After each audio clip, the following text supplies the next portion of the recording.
मोतीपुर गांव में चंदू नाम का आदमी रहा करता था। वो अपनी पत्नी मीना के साथ खुशी से जीवन बिताया करता था।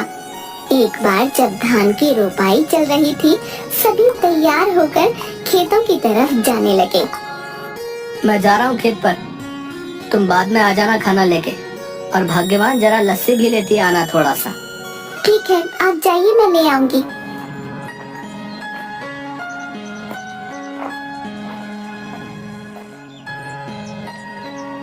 चंदू खेत में पहुंचता है, थोड़ी देर काम करता है, तभी खेतों की मेड़ों पर दो आदमी चल रहे होते हैं। उनमें से एक आदमी छाता लेकर चल रहा होता है। जमींदार करोड़ी मल और उनका मुंशी बाबूलाल। साहब, यह है चंदू, सुना है इसकी फसल बहुत अच्छी निकलती है। इस बार 8 बोरी चावल के लिए इसे बोल देते हैं। करीब है, 2 पैसा कमा लेगा तो दुआ ही देगा। ठीक है बाबूलाल, जाके इसे बता दो। जी मालिक। अरे ओ चंदू, सुन तो। क्या बात है बाबूलाल भाई? जमींदार साहब तुझसे मिलना चाहते हैं। मुझसे मिलना चाहते हैं? क्यों? अरे वो तेरी फसल खरीदना चाहते हैं, जल्दी जा। जी जमींदार साहब। आओ चंदू आओ, सुना है तुम्हारी फसल बहुत अच्छी होती है। क्या इस बार की फसल तुम हमें बेचना चाहोगे? बाजार के दाम से अच्छा दाम दे दूंगा। ये तो हमारे लिए खुशी की बात है साहब। तो फिर ठीक है, जिस दिन फसल ठीक से तैयार हो जाएगी हमें बता देना, हम आदमियों को भिजवा देंगे। तुम्हारी फसल काटने में वो सब तुम्हारी मदद करेंगे और तुम्हारे घर पर पैसे भिजवा देंगे। उसके बाद जमींदार चला जाता है। चंदू फिर से खेत में वापस आकर काम करने लगता है। थोड़ी देर बाद मीना वहाँ आ जाती है। सुनिए जी, आ जाइए, आपके लिए खाना लेकर आई हूँ, और हाँ, साथ में लस्सी भी लाई हूँ। आता हूँ। इसके बाद चंदू मीना के पास पहुँच जाता है। लाओ लाओ, बड़ी भूख लगी है। लीजिए। मीना, जमींदार जी आए थे, जानती हो उन्होंने क्या कहा? क्या कहा? उन्होंने कहा कि वो हमारी इस बार की फसल खरीदना चाहते हैं और बाजार से अच्छे दाम भी देंगे। ये तो बड़ी खुशी की बात है। ये सब माता रानी की कृपा से हुआ है। मैं कहती थी ना, एक दिन सब ठीक हो जाएगा। माता रानी करे ऐसा ही हो। इसके बाद दोनों घर चले जाते हैं। इसके बाद चंदू सो जाता है। चंदू शाम को उठा और घर के आंगन में लगी क्यारी से सब्जियां निकाली। मैं ये सब्जी बेच के आता हूँ, ठीक है? सुनिए, आप समय से आ जाइएगा, रात होने से पहले। ठीक है। उसके बाद मंडी में सब्जियां बेचकर वापस आते वक्त एक मछली के ठेले के पास। मछली कैसे दे रहे हो भाई? भाई चंदू सुनो, तुम ये दोनों ले जाओ 100 रुपए में, मुझे जरा जल्दी घर जाना है। ये लो भाई 100 रुपए। आज मीना को कहूँगा मछली के गर्मा गर्म पकौड़े खिला दे। चंदू घर पहुंचा। अरे ओ मीना, कहाँ हो? ये लो मछली। आज पकौड़े खाने का दिल कर रहा है, जरा बना दो। जी हाँ ठीक है, लेकिन पहले आप हाथ मुंह धो लीजिए। इसके बाद मीना मछली पकाने लग गई। अरे वाह, तुम्हारा कोई जवाब नहीं। आहा, क्या पकौड़े बनाए हैं, वाह वाह वाह। इसी तरह कई महीने बीत गए। चंदू के खेतों में सोने की तरह चमकने वाली फसल तैयार हो गई। मीना, मैं खेत में जा रहा हूँ, जमींदार के आदमी पहुँचते ही होंगे। ठीक है। चंदू खेत में गया। चल चंदू, तैयार हो जा, बहुत काम करना बाकी है आज। जमींदार के आदमी वहाँ पहुँच गए। चलिए सब काम पर लग जाते हैं। सेठ ने कहा है जल्दी से सारा काम निपटा कर फसल चंदू के घर पहुँचा देना। सबने मिलकर फसल काटी और 8 बोरियां तैयार कर दी। तभी वहाँ मीना आई। ये क्या, इतनी जल्दी काम भी हो गया? मीना, इसीलिए तो कहते हैं कि एकता में बल है। जो काम मैं अकेला 2 दिन में करता, वो हम 4 लोगों ने मिलकर कुछ ही टाइम में कर दिया। इसके बाद सबने मिलकर बोरियां चंदू के घर तक पहुंचा दी। हम सब कल आके ये बोरियां सेठ के घर ले जाएंगे। चलिए हम चलते हैं। चलो आज का काम भी खत्म हुआ, बस अब कल का इंतजार है। उसने सारी बोरियां घर में रख दी। तभी आधी रात को चंदू के घर के बाहर कुछ चोर बात करते हुए। सुनो सबके सब, ध्यान से घुसना। अगर हम खाली हाथ लौटे तो सरदार हमें छोड़ेंगे नहीं। सब धीरे धीरे चंदू के घर से सारी बोरियां चुरा कर ले गए। अगली सुबह चंदू की बीवी, सुनिए जी, उठिए, देखिए क्या हो गया। क्या हो गया? चंदू उठिए, उठिए ना। क्या बात है भाग्यवान, ऐसा क्या हो गया जो तुमने सारा घर सर पर उठा लिया है? गोदाम से सारी बोरियां चोरी हो गई हैं। क्या चोरी? कहाँ पे? गोदाम में आइए, खुद ही देख लीजिए। हे भगवान, ये क्या हो गया? जमींदार जी के आदमी कभी भी आ सकते हैं। माता रानी, मैंने किसी के साथ कुछ बुरा नहीं किया, फिर भी मेरे साथ ही क्यों? चंदू घर की सीढ़ियों पर बैठ जाता है। चंदू की आंखों से आंसू आ रहे थे। तभी वहाँ जमींदार के आदमी आ गए। अरे भाई चंदू, बोरियां तैयार है ना? नहीं भाई, कल रात को ही किसी ने अनाज की बोरियां चोरी कर ली हैं। ये क्या कह रहे हैं भाई?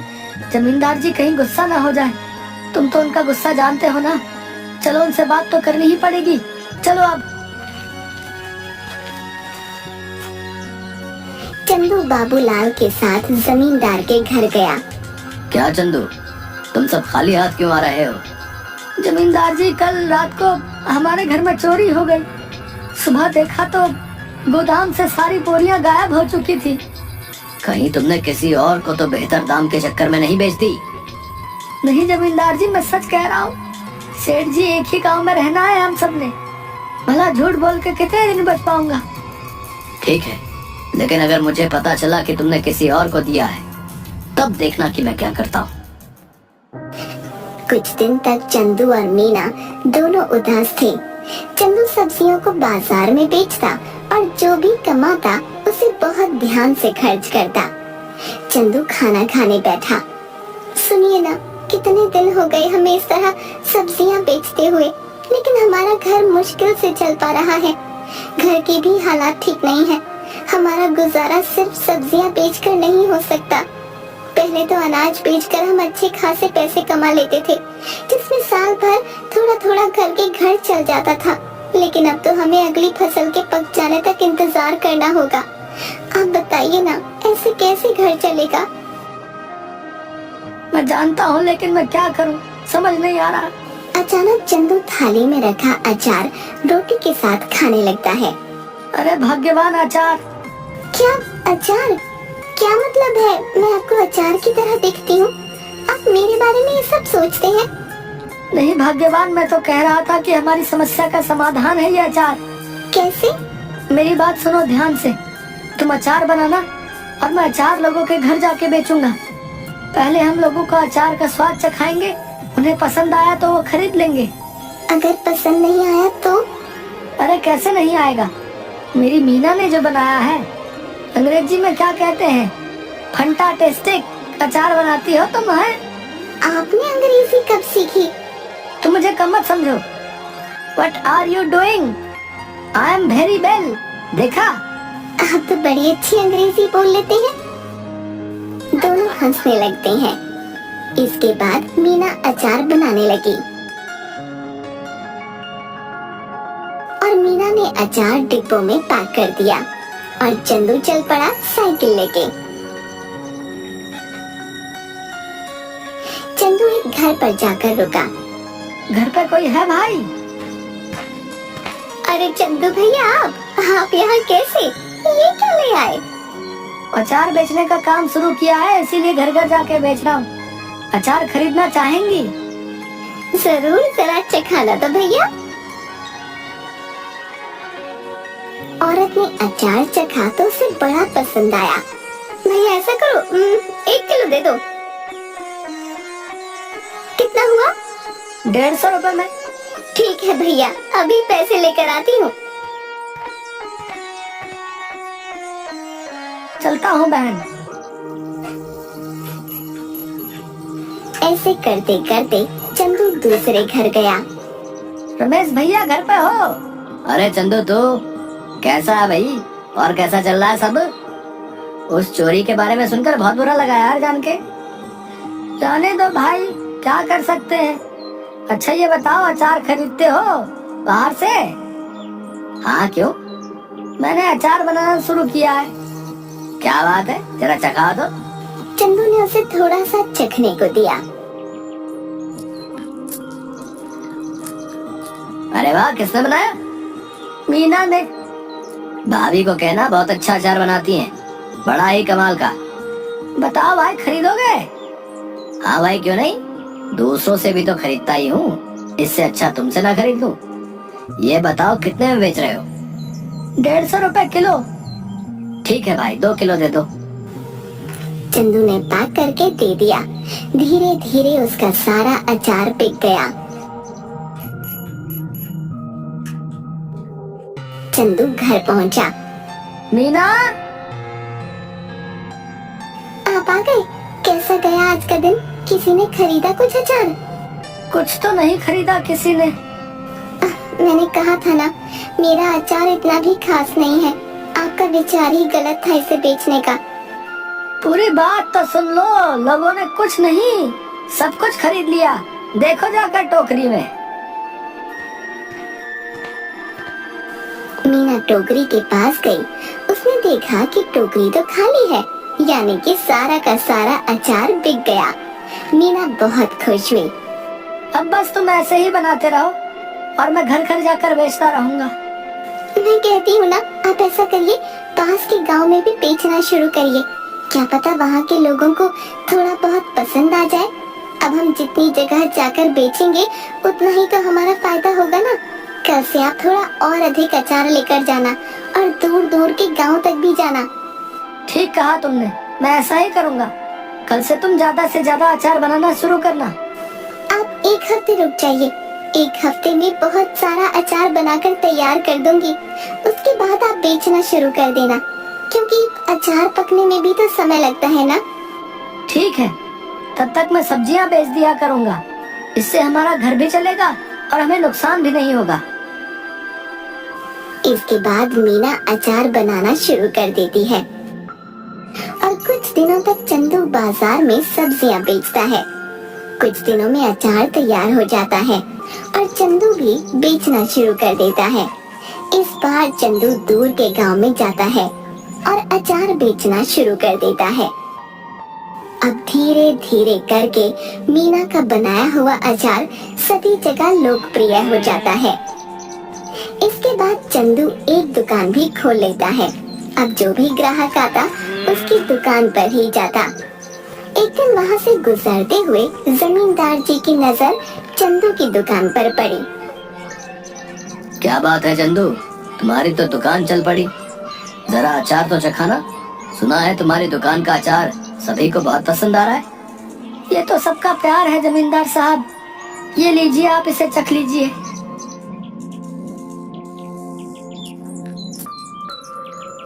ये तो बड़ा स्वादिष्ट है। ऐसा करो, हमारे घर पर 60 किलो अचार पहुंचा देना। हमारे यहाँ बहुत बड़ा भंडारा है। 1 हफ्ते में हम तुम्हारे घर पर कुछ लोगों को भेज देंगे रात को, इसलिए तुम सारा सामान तैयार रखना। जी जमींदार साहब। रात को जमींदार के लोग चंदू के घर नहीं पहुँचे। रात भी काफी हो गई थी। ऐसा करिए, आप सो जाइए। अगर कोई आया तो हमें पता चल ही जाएगा, तब उठकर उनका सामान उन्हें दे देंगे। तुम ठीक कहती हो, सो जाना चाहिए। क्या पता वो आज ना आए। चलो सो जाते हैं।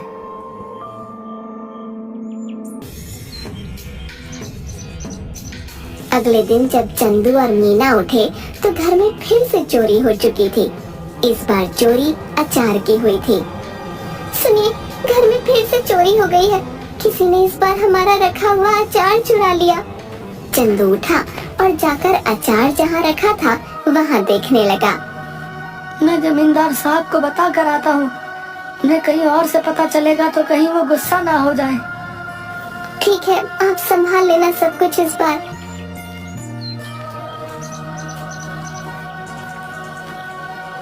चंदू जमींदार साहब के घर गया। जमींदार साहब, इस बार फिर से आपके लिए जो हमने अचार तैयार किया था वो चोरी हो गया। ये हमेशा मेरे साथ ही क्यों हो रहा है? मैं तुमसे कुछ भी मंगाता हूँ और वो तुम्हारे घर में चोरी हो जाता है। मुझे लगता है तुम मुझे अपना सामान बेचना ही नहीं चाहते। ठीक है, मैं भी नहीं खरीदूंगा आज के बाद तुम्हारा कोई सामान। जाओ। ऐसी बात नहीं है जमींदार साहब, अब खुद ही सोचिए, मैं आपसे दुश्मनी क्यों मोल लूंगा। आप चिंता मत करिए, मैं आपके लिए दोबारा से 60 किलो का अचार तैयार करता हूँ। ठीक है, अगर इस बार कुछ हुआ तब देख लेना।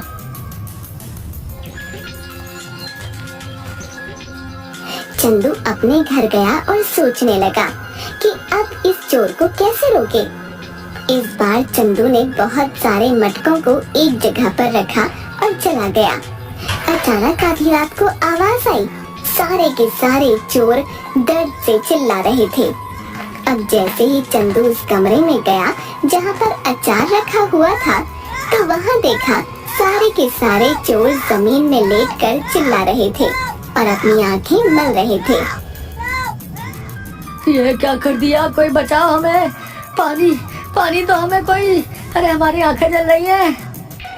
अब आया ना मजा? मेरे घर में जैसे तुम्हें आदत ही पड़ गई है चोरी करने की। क्या मजा आता है तुम्हें ये करके? है इतना दिमाग चोरी में लगाते हो, कुछ और कर लेते ना, अभी तो चैन से अपनी जिंदगी बिता रहे होते। पर नहीं, तुम्हें तो चोरी ही करनी है। लो करो अब चलो बताओ, क्यों कर रहे थे चोरी? ये सब हम अपनी मर्जी से नहीं कर रहे थे, हमें सब करने के लिए बाबूलाल ने कहा था। क्या बाबूलाल? भला उसे क्या जरूरत पड़ गई? ये तो मुझे नहीं पता, आप हमें माफ कर दीजिए। अब पुलिस को मत बुलाना बस। ठीक है, नहीं बुलाऊंगा, पर मेरी एक शर्त है। अगर गांव में तुमने दोबारा कभी चोरी की तो मैं बाबूलाल की मदद लेकर तुम्हें पुलिस के हवाले कर दूंगा। ऐसी नौबत नहीं आएगी चंदू भाई, हमें माफ कर दो। इसके बाद चोर चले गए। अगले दिन चंदू जमींदार साहब के घर गया। उसने जमींदार साहब को सारी बातें बता दी। जमींदार साहब, ये बाबूलाल ही है जिसने आज तक हमारे घर में चोरियां करवाई हैं। तुम कैसे कह सकते हो कि सारी चोरियां बाबूलाल ने ही कराई हैं? क्योंकि कल मैंने खाली मटके गोदाम में रखवाए थे और दरवाजे के ऊपर मिर्च की थाली रखवा दी थी। जैसे ही उन्होंने दरवाजा खोला, उनके ऊपर लाल मिर्च गिर गई और उन सबकी आंखों में जलन होने लगी और वो चिल्लाकर पानी मांगने लगे। बस मुझे पता चल गया, मैं उनके पास गया तो उन्होंने तोते की तरह सब उगल दिया। इस बाबूलाल को पकड़ लो और पुलिस को फोन करो। तभी सेठ के आदमी बाबूलाल को पकड़ कर लाते हैं। मुझे माफ कर दीजिए जमींदार साहब, कुछ कीजिए। भला मैं इतने सालों से आपके यहाँ काम पे हूँ, कुछ रहम करिए। मुझसे क्या माफी मांग रहे हो? गलत तो तुमने चंदू के साथ किया है, उससे माफी मांगो जाओ। मुझे माफ कर दो चंदू, मैं आज के बाद कभी ये सब नहीं करूँगा। लालच में मुझसे बहुत बड़ी गलती हो गई। गलती तो तुमसे हुई है, लेकिन तुम्हें छोड़ देना मेरे बस में नहीं। आज तुम्हें छोड़ दूंगा तो कल कोई और चोरी कर लेगा। उनके पास एक सबक जाना चाहिए कि जैसा करोगे वैसा भरोगे, इसलिए मुझसे किसी चीज की उम्मीद मत रखो। तभी तो पुलिस वाले आकर बाबूलाल को गिरफ्तार करके ले जाते हैं। भाइयों, अचार ले आओ। बहुत सारे आदमी अचार के भरे मटके ले आए। ये लीजिए जमींदार साहब, इस बार आपके घर में हमारा सामान आखिरकार पहुंच ही गया। ये लो तुम्हारे पैसे चंदू। तुम सच में ईमानदार और मेहनती किसान हो, हमें तुम पर नाज है। आपका बहुत शुक्रिया सेठ जी। चलिए अब मैं चलता हूँ। इसके बाद चंदू अपने घर लौट गया और इसके बाद से चंदू के घर में कभी कोई चोरी नहीं हुई और चंदू का काम बहुत अच्छे से चलने लगा।